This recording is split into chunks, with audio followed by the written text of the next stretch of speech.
10 days until the coming of age ceremony.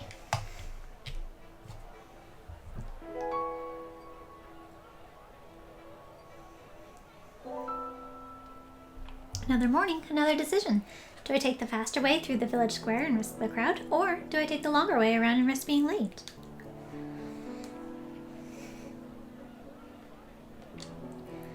I'm filled with confidence. The village square is the shortest way, and I can handle the crowds. I've got this. As I enter the village square, the largest number of merchants I've ever seen in my life spring into action, shouting and waving all sorts of flyers, foodstuffs, and fabrics in my face. The manners desert me in the face of such a spectacle. Are all of you even from this village? Absolutely not. I came all the way from Piros to show you what a proper shoe should be. He thrusts a glittering red shoe above the crowd, which emits an ugly, angry sound. They resume shouting at each other with renewed vigor. I'm starting to run out of ways to say this. Disgusting. I turn around to see Caspian standing behind me. Who, them? Who else? We must put a stop to this. Okie dokie then. Let's do this! Caspian stands before the crowd with his arms outstretched. You have until the count of 3 to escape with your possessions intact. 1, 2...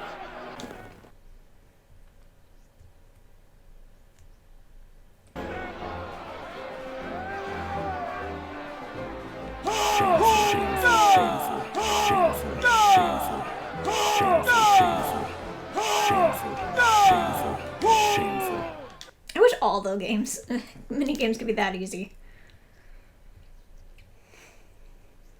I'm so bad at all of them.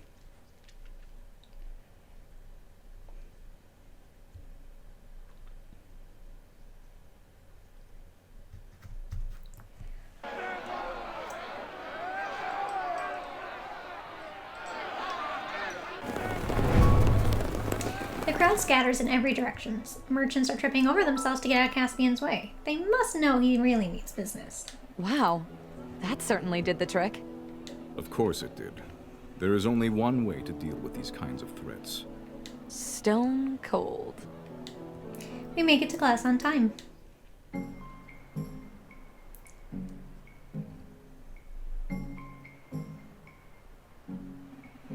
Class passes without any major incidents. Thank the goddess. It feels like I haven't had a normal day in so long. Shall we head home? Actually, there's something I need to do first today. I was going to head over to Sweet William's to get my coming-of-age ceremony dress.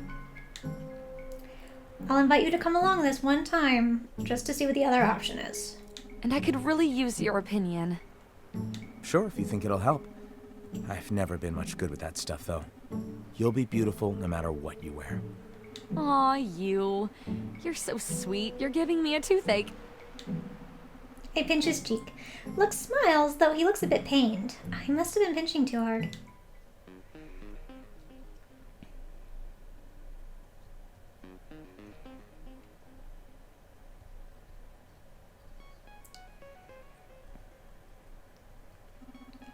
I passed by the shop so many times on my way to class, but I never bothered going inside.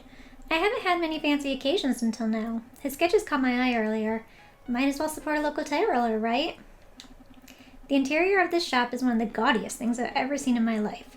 Akash does quite well with trade, but the tastes of the people here remain modest for the most part. All through the shop, mannequins are dressed in styles I've never seen, in all colors of the rainbow. The proprietor, Sweet William, scurries around the corner, laden down with bolts of shimmering fabric. Just a moment, I'll be right there. Oh my goodness!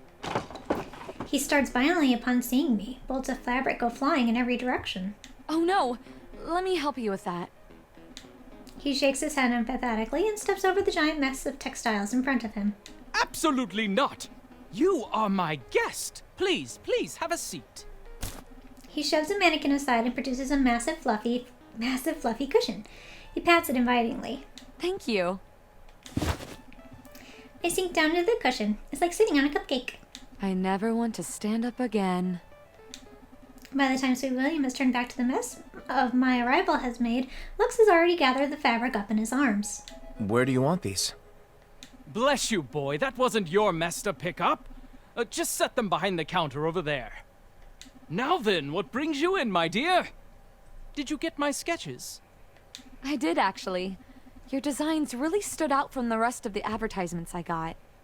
Oh, I knew it! You are clearly a woman of class and refinement. Let me go get my sketches. He dashes into the back of the room again, giggling to himself. How's that for garbage masquerading as a breast, Narcissus? Oh, he's going to be absolutely furious. I never knew the world of design was so cutthroat. You're telling me. Sweet William returns with 3 sketches clutched in his hand. He spreads them out before me. What do you think? If you don't like these, I can have 10 more drawn up in just a few moments' time. Oh, they're all so beautiful. What do you think, Lux? I'm not sure. They're all so nice. This one seems a bit more daring than the other 2. Is that a bad thing? No, of course not. Just depends on what you want. All eyes will be on you. You might as well really give them a show. Well, Daring it is. why not? This is my moment and I'm going to seize it. Sweet William claps his hands in delight. Oh, I knew you and I would get along. I won't let you down, my dear. Just wait. I'll just take your measurements and get started immediately. Come back to me in a few days' time. Could you do me a favor and let the rest of the tailors know I've made my selection? It'll really help me if I don't have to dodge them on my way to school every morning. The look on Sweet William's face is almost scary. Pure malicious glee. That shouldn't be a problem. Now, let's just get those measurements. I'll give you 2 some privacy. Now, there's nothing to be embarrassed about. Ends up being a bad choice because I tell Lux he's like a brother to me. So if I say thanks, hopefully that doesn't happen. But I have never done that in any of the playthroughs. I've always played it safe and made Lux stay home. So we will see. Thanks, Lux. You're such a gentleman. I'll just meet you outside then.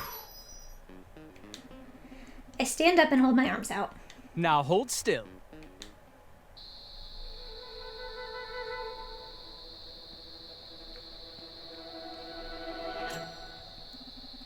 I lay on my bed staring up at the ceiling. I find myself doing a lot of thinking in here lately. I'm glad I got my dress out of the way. I still have a lot of planning to do. But more than that, I got a pretty major decision I need to make, and it's going to change my entire identity. I've just been a bit overwhelmed with everything happening, so I haven't given it any real thought. But that has to change. Right now, I'm really feeling... I come from a long line of pure-blood water elementals. It's not only what it's expected of me, it just feels right. Now that I've dealt with the really pressing issues... Goodness. Goddess help me, why can't I get Caspian off my mind? He's so cold and distant. And even when he's nice to me, it doesn't last long. Still, I feel happy when I'm around him, somehow. When he's proud of me in his own weird way, it makes me feel like I could do anything. All I want for him is to want me back. But I don't know if he ever could. It's a terrifying thought. Maybe I should just ask him. I don't want to waste my time mooning over someone who will never want me back. Yes, that is what I'll do. As I have the last few nights, I drift off to sleep thinking of Caspian.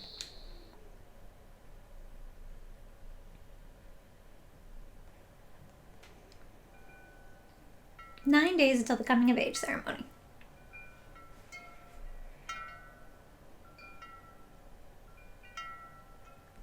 Tone freeze on me now. I sit up in my bed and rub the sleep from my eyes. As I go through my morning routine, I'm overwhelmed by some feeling of dread. I don't understand. We don't have any exams today. Am I getting sick? I have too much to do today, so I'm just going to try my best to ignore it. As I leave the room, I notice the dorms are eerily quiet. The door to Ignatius's room is wide open, and he doesn't seem to be inside. It's actually quite early. He's normally still asleep by now. This feels off.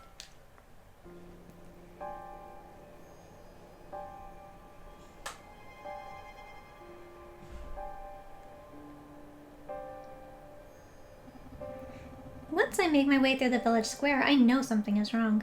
Lately, it seems the entire village is up and about in the morning, preparing for the coming-of-age ceremony. But today, all is quiet. There are none of the usual crowds of merchants and vendors jostling and shouting for my attention, and even the normal group of early risers don't seem to be around. I feel a chill down my spine. Does Something happen? As I look around the square, I see the windows to Sweet William's coterie open. He leans out the window and shouts at me. What are you doing outside? What's going on? The humans have attacked the village! Run back to your room and lock the door! Don't stay here a moment longer! But where are my classmates? They're helping the elders protect the village! Please, child, don't tarry here! He slams the window shut again. I feel a stab of anger, then guilt. No one asked me to defend the village because I'm a female. They left me sleeping in my bed like a child. I know they did it out of concern, but that wasn't their choice to make. But it wasn't their place to do so. I don't care what anyone thinks. I will protect my people. They're probably here for the human boy, so I should start there. I think I know Daniel's name. Why wouldn't you just say Daniel? I run as fast as my feet can carry me to the building where they were keeping the human boy. As I approach, I can hear what sounds like fighting, but I can't detect any signs of magic. The guard is nowhere to be seen. I don't know what this means, but it can't be good. I pulled the door open and nearly smashed right into Caspian, who looks furious to see me. What brought you here, foolish girl? Return to your room at once. It's too dangerous for you to remain. Nope. Foolish girl, my ass. I will not! Do you really think I'm going to run back to my room knowing you're out here risking your life for the village? For me?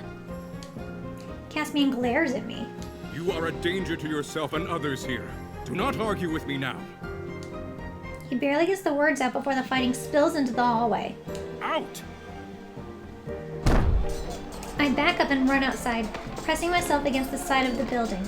Some 20 human soldiers and elemental warriors come spilling out of the building. 2 of the human men are carrying our human prisoner between them. He looks terrified, but no worse for wear otherwise. The fighting is intense, but for some reason, none of the elementals are using magic. Caspian gives me one last look, as if to warn me to stay out of it before returning to the fray. I won't stand by and watch him risk his life for me. I run right up to the first human soldier I can see and blast him with a jet of water. At least I try to, but nothing happens. I try again, but still nothing. Ignatius spots me immediately. Are you crazy? Get out of here! Our magic isn't working! Don't draw attention to her, you idiot! Too late. Several of the human soldiers begin fighting their way through the crowd towards me. Elementals are skilled fighters, but without our magic, we lose the advantage. It's only a matter of time before they reach me. Caspian tries to throw himself in the path of one of the soldiers, but before he can do anything, one of the humans presses a blade to my throat. Combat ceases in an instant. Surrender or the girl dies! Do not waste the life of this worthless girl. Take me in her place. Do you take us for fools, boy? We know our worth to your kind. A human clad in dark robes stepped forward. He wears a necklace with an enormous glowing jewel. Now. We'll be happy to have 2 prisoners instead of 1. We'll be taking our boy and these 2 with us. If you even think about trying anything. The human behind me presses his blade against my neck, just hard enough to draw blood. Stop! Don't hurt her! You've made your point! My men will stand down, but only if you guarantee her safety. You have my word. As long as you keep yours. Aldersoul nods to the assembled warriors, who lower their weapons. The human soldiers disengage and dump the human boy on the ground, rather unceremoniously. On your feet, Daniel! The walk back'll do you good! The robed human gives the soldier a withering glare. He seems to wilt under the pressure. He hurriedly helps Daniel to his feet, making a big show of patting his shoulders and dusting him off. Well, that is, feel free to lean on me if you feel weak. We're all in this together. The rest of the human soldiers ignored this exchange and brought us along with their sheathed swords. I turned back to look at the elders and regretted immediately. The concern in their eyes makes me feel a level of guilt I've never experienced. One of the soldiers gives me a warning tap with his scabbard. Eyes front! You keep walking until we say so! As we walk through the village gate, I see the bodies of the elemental guards laying prone. I feel a bubble of panic rising in my chest, but I manage to keep it together. I don't see any blood. Maybe they're fine. You'll be fine. You'll get out of this somehow. Caspian is here too. I glance at him through my peripheral vision. His expression is unreadable. Maybe he's thinking the same thing I am. It's the last thought I have before darkness overtakes me.